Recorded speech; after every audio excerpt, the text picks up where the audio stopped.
자, 김춘수의 꽃입니다. 일반적으로 시는 우리가 읽고 파악을 할 수가 있어요. 그런데 이 김춘수의 꽃 같은 경우는 좀 외워두시는 게 좋습니다. 그러니까 그냥 읽고 파악하기에는 조금 어려운 시고요. 그러니까 내용을 알아두면은 뭐 되게 뻔한 시기는 합니다. 근데 이제 모르면 좀 어렵죠. 그래서 아예 내용 자체를 좀 외워두시는 게 좋으실 거예요. 이 김춘수의 꽃. 그리고 김춘수의 꽃이랑 항상 같이 나오는 게 이제 라디오와 같이 사랑을 끄고 켤 수 있다면이라는 장정인 씨의 시가 있고, 그 다음에 또 같이 잘 나오는 게 김춘수 씨의 역시 꽃을 위한 서시라는 시도 있고, 그 다음에 신동집 씨의 오렌지라는 시가 있습니다. 이런 시들이 이제 같이 나오는 경향이 많고, 대체로 내용이 좀 이제 연관이 되어 있어요. 예, 그래서 그 연관성들도 좀 알아두실 필요가 있는데, 일단은 김춘수의 꽃을 먼저 한번 살펴보도록 하겠습니다. 자, 내가 그의 이름을 불러주기 전에는, 여기서 이제 여기서 내는 누굽니까? 예, 화자죠, 화자. 화자가 나로 설정되어 있습니다. 그의 이름을 불러주기 전에는, 여기서 이제 그는 인식의 대상이라고 합니다. 우리가 이제 인식의 대상. 그리고 이름을 부르는 행위, 이름을 부르는 이 행위, 이름을 불러주기라고 할까요? 예. 이 이름을 부르는 이 행위가 바로 대상을 인식하는 겁니다. 이해되시나요? 예. 그러니까 화자가 그를 인식하기 전에는, 이런 뜻입니다. 내가 그라는 그 대상을 인식하기 전에는 그는 다만 하나의 몸짓에 지나지 않았어요. 그래서 몸짓의 의미는 뭐예요? 색깔을 좀 다르게 볼까?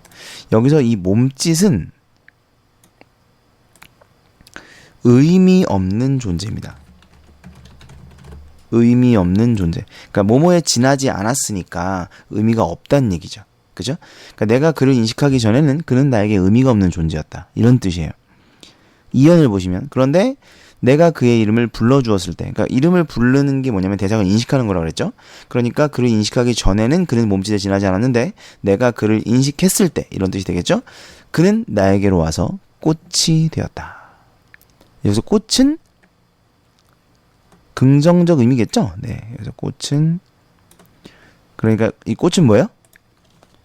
의미가, 그렇죠, 있는 존재인 거죠. 그러니까 몸짓은 의미가 없는 존재인데 꽃은 의미가 있는 존재. 그러니까 이걸 정리하면, 내가 그를 인식하기 전에는 나에게 의미가 없는 존재였는데 내가 그를 인식했더니 나에게로 와서 의미 있는 존재가 되었다. 이런 뜻이 되는 겁니다. 그 다음에 3면을 보시면, 내가 그의 이름을 불러준 것처럼, 내가 그를 인식했던 것처럼, 그러니까 내가 그를 인식해서 그가 나에게 와서 꽃이 되었던 것처럼, 내가 그를 인식해서 그가 나에게 와서 의미 있는 존재가 되었던 것처럼. 이해되시죠? 나의 이 빛깔과 향기에 알맞은, 빛깔과 향기에 알맞은, 이건 뭐냐면 나의 본질입니다. 나의 본질. 그러니까 나의 본질에 알맞은 누가 나의 이름을 불러다오. 그러니까 나의 본질에 알맞게 나를 인식해다오. 이런 뜻이에요. 그러니까 왜 우리가 예를 들어 이런 거예요. 그러니까 나는 이런 사람인데 다른 누군가가 나에게 너는 그런 사람이 아니라 요런 사람이잖아, 이렇게 말하면 기분 별로죠. 넌 날 모르네, 이렇게 생각하게 되잖아요. 그렇죠? 그러니까 이 사람이 지금 원하는 건 뭐냐면 나의 본질에 알맞게끔, 그러니까 나의 본질에 맞는 인식을 해다오.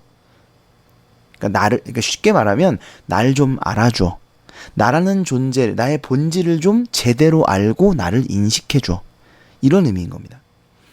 나의 이 빛깔과 향기에 알맞은, 나의 본질에 정확히 알맞는 누가 나의 이름을 불러다오. 자, 여기서 중요한 게 이제 몇 가지 있는데, 여기서 누가, 이게 뭐냐면 이제 인식의 주체예요. 인식의 주체. 그리고 여기서 나는 뭐가 됩니까? 나는. 여기서 나는 인식의 대상이 되죠. 그러니까 지금 여기서 보시면 인식의 주체와 인식의 대상이 바뀌고 있다는 거예요. 이해되십니까? 위에서는, 자, 1년에서는 누가 인식의 주체입니까? 제가 이제 화자라고만 써놨는데 화자이면서 동시에 인식의 주체겠죠? 예. 그러니까 나가 인식의 주체였고 그가 인식의 대상이었단 말이에요. 그런데 사면에 와서는 이게 바뀐 거예요. 누가가 인식의 주체인 거고 나가 인식의 대상인 겁니다. 이해되시죠?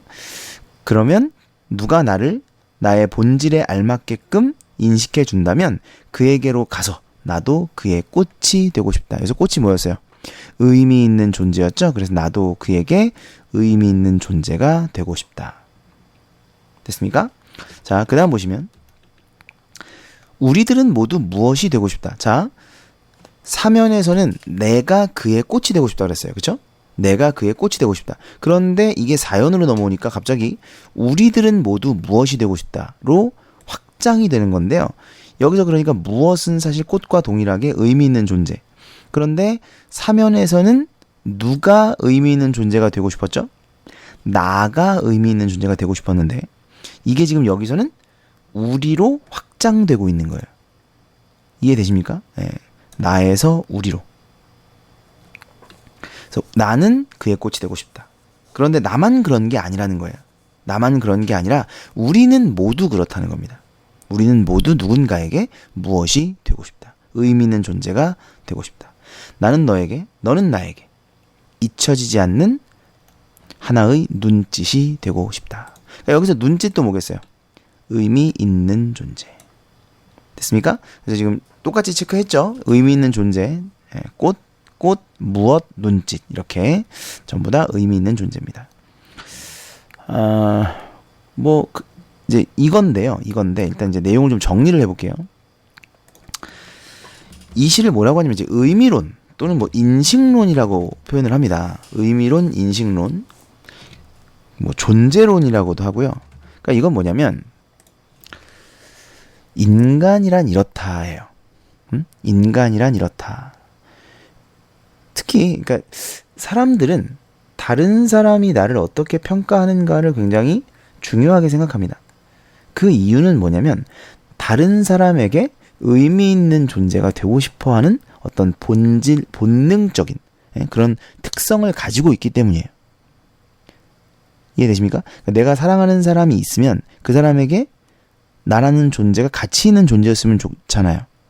아무 쓸모없는 존재는 싫잖아. 그죠? 기본적으로 그런 생각을 가지고 있단 말이에요. 우리 인간이라는 존재는. 그게 바로 그에게로 가서 나도 그의 꽃이 되고 싶다고. 그러니까 근데 나만 그런 게 아니라 누구나 그렇다는 거예요. 그래서 그게 이제 우리라는 말로 확장이 되는 거죠. 그래서 우리는 모두 무엇이 되고 싶다. 의미 있는 존재가 되고 싶다. 이해되십니까? 그래서 이제 의미론이라는 것은 우리의 존재가 어떤 의미가 있는가. 그리고 인식론이라는 건 뭐냐면 인식을 하는 것과 인식을 하지 않는 것이 다르다. 또 여기 살짝 나와 있는 게 나의 이 빛깔과 향기에 알맞은 사면에 나와 있는 나의 이 빛깔과 향기에 알맞은 누가 나의 이름을 불러다오. 그러니까 사실은 사람들은 그 대상을 사실 본질을 제대로 인식하는 경우는 거의 없다고 보셔야 돼요. 무슨 말이냐면 자 나라는 존재가 있어요. 근데 이 나라는 존재 안에는 여러 가지의 특성이 있습니다. 그리고 나라는 이 존재가 사람들마다 보여주는 모습이 다를 수 있잖아요. 내가 학생들에게 보여지는 모습, 나를 학생들에게 보일 때 내가 취하는 모습과 친구들에게 보여주는 모습, 가족들에게 보여주는 모습이 다 달라요. 다 다르고 그 세 가지 중에 어떤 것도 거짓은 아닙니다. 그 세 가지 모두 나예요. 그러니까 그 세 가지가 다 내 안에 있는 거죠. 그러니까 나의 본질이라는 것은 원래 그렇게 복잡한 거예요. 그런데 중요한 건 학생들은 나를 보고 이 선생님은 이런 사람이구나라고 나름대로 판단을 할 겁니다. 인식을 할 거라는 거예요. 근데 그 인식이 과연 100% 올바른 인식인가? 아니라는 거죠. 절대 아니에요. 또 가족들은 나를 보고 뭐 내 동생은 나를 보고 오빠는 이런 사람, 내 어머니는 나를 보고 내 아들은 이런 사람이라고 인식을 하고 있을 거라는 거죠. 하지만 100% 그게 나는 아니라는 거예요. 또 다른 모습이 있는 거죠. 친구들도 마찬가지고. 근데 나만 그러냐? 니네도 마찬가지예요. 사람들은 누구나 다 그렇습니다. 누구나 다 모든 사람에게 동일하게 모든 모습을 보여주진 않아요. 그럴 필요도 없고요. 그렇죠? 그래서 필요한 부분을 보여주고 살기 때문에 또 다 보여준다 할지라도 받아들이는 사람에 따라서 또 다르게 받아들일 수 있는 거죠. 그죠? 그렇기 때문에 사람들의 인식은 100% 정확할 수가 없어요. 다시 말하면 나의 본질을 100% 얘가 파악할 수는 절대로 없어요. 불가능합니다. 이해되시나요? 이걸 철학적으로 논하는 게 인식론이에요. 이해가 되실런지 모르겠는데, 예, 그런 내용을 우리가 이제 인식론이라고 합니다. 아시겠죠? 자, 또 어떤 게 있냐면, 인식론 중에 또 뭐가 있냐면, 명명의 의미가 있어요. 명명의 의미. 이게 뭐냐면, 명명이라는 것은 이름을 붙이는 거예요. 이름을 붙인다. 제일 처음에 보면 뭐라 그랬어요? 내가 그의 이름을 부르기 전에, 다시 말하면 그를 명명하기 전에는 의미 없는 존재였죠. 그런데 그를 명명했더니 나에게로 와서 의미 있는 존재가 되었다. 됐습니까? 이게 이제 명명의 의미입니다. 그러니까 명명이라는 것은 대상을 인식한다. 그 대상의 어떤 존재, 그 대상의 가치를 내가 인식하는 것. 이것을 여기서 이제 명명으로 표현하고 있는 겁니다. 이해가 되시나요? 조금 어렵습니다. 예, 조금 어려워요. 그러니까 여러 번 반복해서 들으시고, 예, 아까 제가 좀 길게 설명했지만 그 인식론의 의미를 좀 이해를 하시는 것이 김춘수의 꽃이라는 시를 이해하는 데 좀 도움이 되실 겁니다. 그 다음에 이제 표현상 특징을 보면,